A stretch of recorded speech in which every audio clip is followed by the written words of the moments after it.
Alright, hello fun and welcome back to my Fallout 4 Mod Spotlight series, where today we are having a look at the HK CAWS mod, which is being released by user Tactaghoul. And what this glorious little piece of work looks to add into the game is the real world CAWS, which was a Cold War designed weapon made back in the 80s that never left the prototype stage. And I love this gun because not only is it a Cold War gun, so I think it fits in nicely with this world, but it looks suitably weird enough for Fallout, and it's a Bullpup shotgun. And you know me, I like shotguns, I like bullpups. It's the combination of the two that just is even better. So let's jump on over here and have a look at what we do get with the CAWS. And this weapon will deal a base of 82 damage with a shotgun shell with a firing rate of 30, range of 77, accuracy of 48, and a weight of 9.3. And as you can see here, this is just a weird looking weapon, and I love it. It definitely looks like something that should be in Fallout with this design, because it's just strange.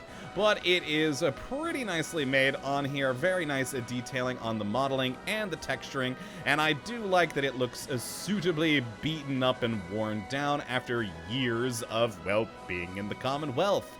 And it has a pretty decent list of modifications. This is kind of a late-ish game weapon, so you've got a lot of good things here to make this a very useful gun into the deep long-term end of the game. You can make this thing pretty darn powerful, and that is a wonderful thing. Now, as for how you do get your hands on one of these lovely weapons, it's pretty simple. Once you hit level 30, you'll start seeing them pop up in the world on high-level gunners, as well as in vendors. So you'll be able to get it quite easily with that level loot list integration. Now, it does have that oddity that we've seen on some guns, where when you place it down in the world, its colliders are weird, and it just sort of drops vertically like that, which is strange. But oh well, you'll have it in your hands most of the time, so who cares? Now, as for the modifications we do get, let's head on over here and take a look at the receiver category first, where we've got the pretty typical stuff of standard heavy, lightweight, rapid, but then we get into things like the Magnum receiver here, and of course back to a more typical advanced receiver, bumping up the damage on these quite a bit with a max of 146 there. Now, next we have the kind of ammo. Now, by default, you'll be on the standard 6-pellet buckshot, but you can do a 9-pellet buckshot for better criticals, a rifled slug for more accuracy and range, or go up to Magnum buckshot, cryo shells, Magnum rifled slugs, flechette rounds, dragon's breath, because who doesn't want to set things on fire, and we even have a heat-seeking slug for very good accuracy, a tungsten buckshot round, and even a fragmentation slug, which adds a huge amount of damage to this thing. Oh, it is pretty wonderful. You've got a lot of different ammo types in here to get it exactly how you want it to be and the kind of damage you're looking for. Now, next we have the ability to switch it from semi-auto, which is the standard, to fully automatic, and imagine that, fully automatic dragon's breath. Hey, that's good stuff right there.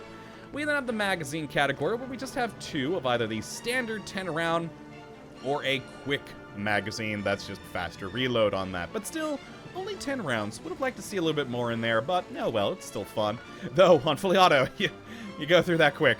Next in the scope category, we have the standard low-powered scope here. We then have a number of different laser sights in different colors, like blue, green, purple, red, and yellow, and also a trench sight for better hip-firing accuracy. Then after that, we've got the final category here of the barrel extensions, where we've got a flash hider, a full choke, oval choke, horizontal or vertical, a barrel extension, or the integral suppressor.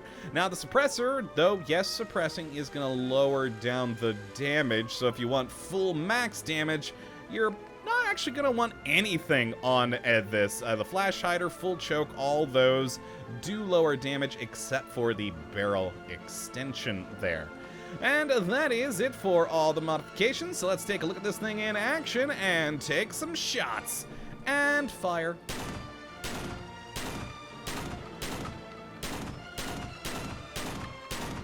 And there we go. Good, smooth reload animation on it. Kinda weird having a scope, even if it is a very, like, short-range scope on a shotgun, but hey, I mean, it works well enough and does have a pretty quick load time into it, so it's not gonna cause you too much issue. But I'd prefer to see, like, some hollow sights or something for this. I think that would be quite cool.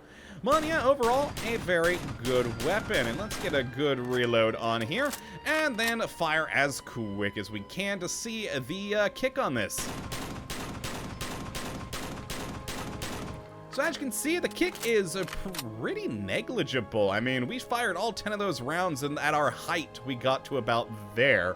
So it's pretty easy to control, but each shot will kind of knock it side to side as well. So it's still pretty easy to keep on target, but definitely not as bad as I would have thought it'd be with a shotgun like this.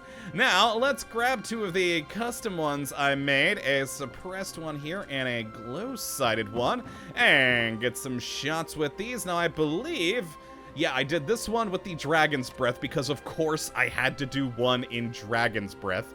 And this has that Trent sight, which is just, you know, more typical iron sight there, and does have that laser on it. I went with red, which, you know, I do actually prefer this over the short scope, but again, I really would have preferred, like a hollow sight or something on this. But let's see the Dragon's Breath go! Oh, yeah. I do love that. Just the particle effects of the actual flaming round going out and all the much more smoke this thing produces. It is pretty terrifyingly awesome with this. It is pretty cool, but boy howdy, does it have a lot of spread. And with the better higher end receiver on this, it shoots all 10 of those rounds super quick. But that being said, all the particles from the rounds flaring out, if I shoot as quick as I can, it actually lowers my frame rate by about, like, almost 10 frames. There's just so much going on with all those particles. Oh, that's amusing to me. I didn't notice that earlier. Now, let's take a look at the suppressed powerful one. Now, this doing 235 damage, which I could have gotten more, but I put the suppressor on it to basically turn this into a sniper rifle with the fragmentation slugs. But yeah, I went with the suppressor, so it's a little bit lower than it could be, but still a fun gun. And fire. Boom, look at that. The explosion rocked us a bit and is hitting all three of the targets back there going, which is wonderful. And I mean, come on, an explosive shotgun that you could make fully automatic if you so desire, that'd be pretty sweet. In fact, let's make this one fully automatic now that I just thought about that and really should have done that to it earlier. Because, of course, now we're gonna fight a Deathclaw. And, I mean, yeah, fully automatic explosive round bullpup shotgun. Oh, yes. You know what? We're not even gonna fight him in the cage like we normally do to sort of cheese him into the corner. Let's pop him into the world and just take him down. Bye-bye, sir. And he's dead.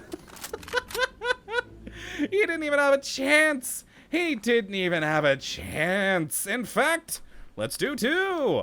And, oh, they're behind me. They're behind me. Okay, I missed those shots. Oh, God. Well, I'm gonna die now that they've got me, and my character is basically has no armor. We're dead. Yeah, I brought that on myself. But yes, that's the HK CAWS.